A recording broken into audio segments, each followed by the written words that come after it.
All right, so this is my discussion board number 5, um, talking about the sun and some of its workings, and the history and how it might affect development of life on Earth is what we're aiming at discussing. So it starts off by saying that the sun is ranked within the top 10% of size, I think it was, among stars, which is odd to think because whenever you see comparison videos of other stars in the universe, we use the sun and it compares it only to bigger and bigger. So it vastly makes it seem like our sun is smaller than many other stars in our universe, but that's just not the case because many other stars that we don't seem to mention or talk about are red dwarfs, which are vastly smaller than our sun in itself. What is the sun? It's basically just a ball of hydrogen gas. It's a lot bigger than our Earth. Our Earth can fit into the sun about 1 million times. I believe I want to think is what the video said. Its core is basically just, as the video described, a fixed soup. But some of the working is when you start to dive into how the sun is the way it is hydrogen fusing together to form helium. And this all follows through Einstein's E equals mc squared, where uh, where mass of particles can be converted into energy when they collide.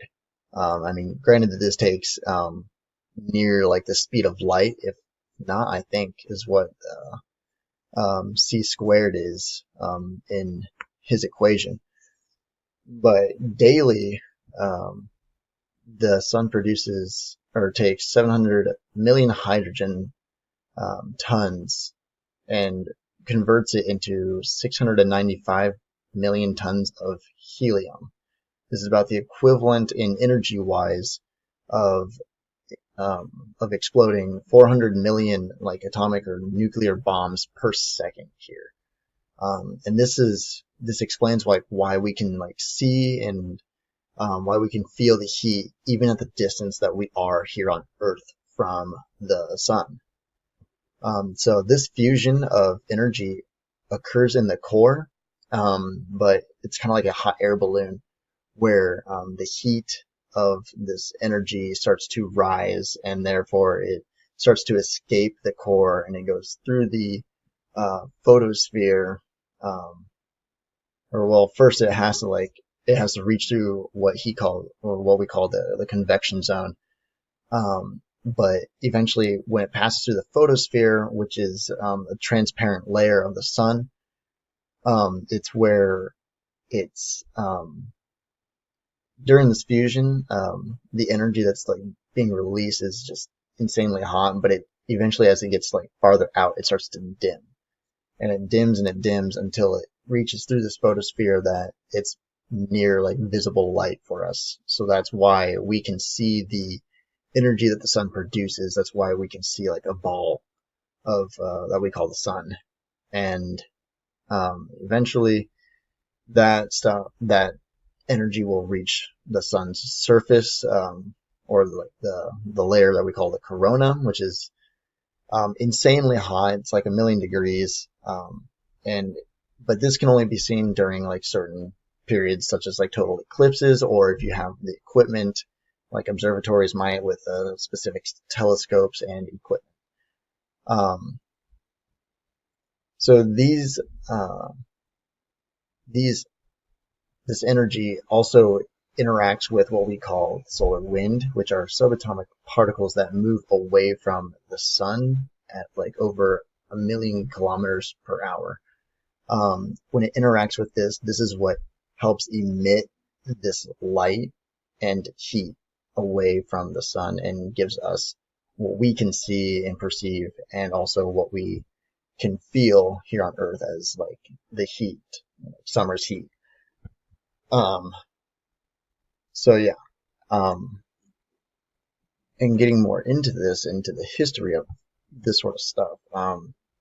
is that as it's moving outwards through from the core to the surface to like out, it's losing energy until it flies away as like visible light.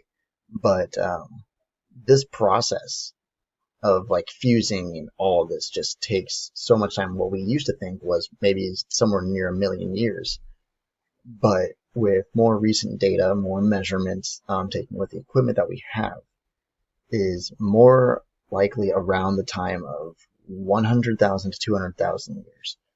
And it was stated that this process, the light that we perceive now from the sun, was likely started back when the first Homo sapiens encountered in Africa. And getting back into some of the workings of how the sun operates, is when you look at the core, a lot of it is made up of plasma, which is like loosely fused charged particles. It's like a soup, as the video states. But these particles create streams of motion that will like rise up through towards the surface of the sun, and along the way they create magnetic fields.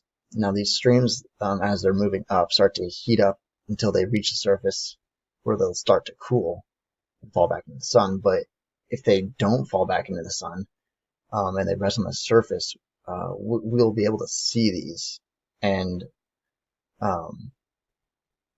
because they're so like, just because like they're so hot and so like bright. But once they start to dim on the surface, it creates what we call sunspots.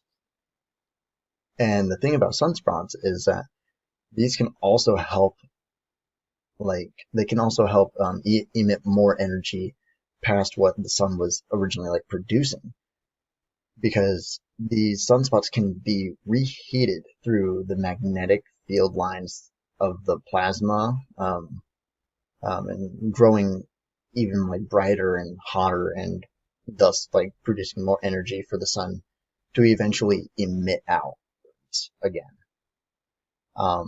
Another thing with plasma, everything here seems to just deal with the plasma because that's just literally at the core of the sun. No pun intended there. The plasma on the surface can also start to flow together, and what we call these are prominences. They're like arcs of like fire and light. If you really get down to it on the inside of these, if these start to overlap, start to get tangled up, even down in the sun with the streams of like the flares and whatnot. Well, not flares yet, but it will be. They'll tend to break apart if they get too tangled up, and these outbursts of energy are what we call solar flares. Big solar flares can produce as much as like, can burst out as much as like 10% of what the sun's like energy output is at a certain time.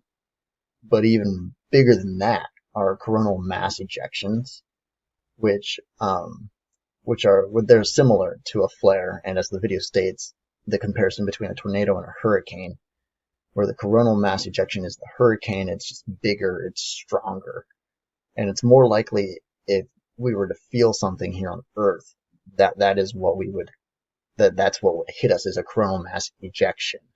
But that would have to be facing like the right spot on the sun and directionalized in the path of where we would be.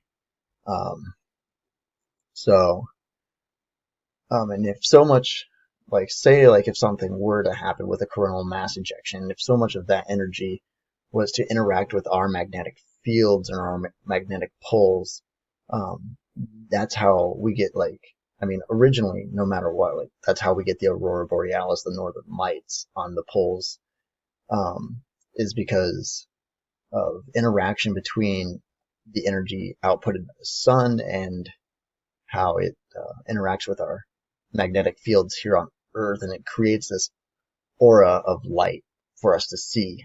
And the differing measures of outputs of the energy changes how that looks for us, whether it could be like more colorful, more streams to follow and look at and whatnot. But if too much of this coronal mass ejection were to hit us, it could dive deep down into the magnetic fields of the core of the Earth, start messing with the fields there, and which would then lead to blackouts, as they historically have, like 1989 in Quebec, where the city had a power outage, like a blackout, because of said factors and said events. But today they're saying if if we were to if we were to experience a coronal mass ejection, back same as like um, back yeah 1989 or something, it could cause like a worldwide blackout. And that's because we have more technology and we're more reliant on technology, um, and all of that like put together. If satellites were to crash, there goes like communication, um, just anything technology wise would just start to break down.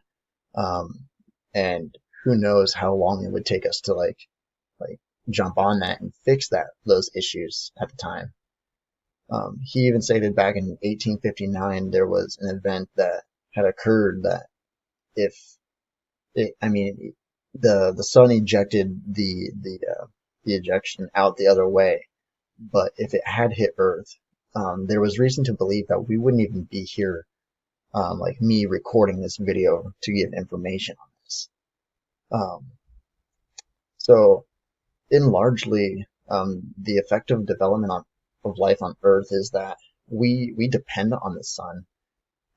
We need the sun. It has like if we did not have the sun, I mean, probably would have taken more time for habitable life to evolve here, but it probably could have been done.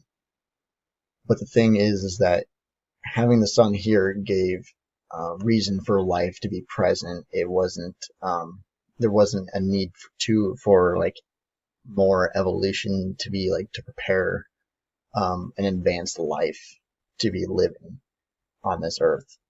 But other than that, as much as we depend on the sun, it's also something that, if taken away from us now, or with the right conditions, um, ejects enough energy towards us,